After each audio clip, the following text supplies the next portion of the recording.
Hello! Did you know you can do the 9 times table using just your fingers? Let me show you a super cool trick.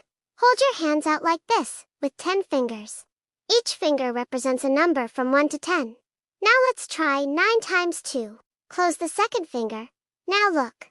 You have 1 finger on the left, and 8 fingers on the right.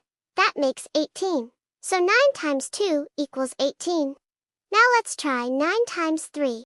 Close the third finger. Now count the fingers. You have 2 on the left, and 7 on the right. That makes 27. So 9 times 3 equals 27. Let's do one more. 9 times 4. Close the fourth finger. Now look again.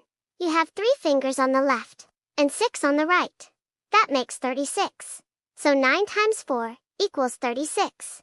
And guess what? This trick works for the entire 9 times table.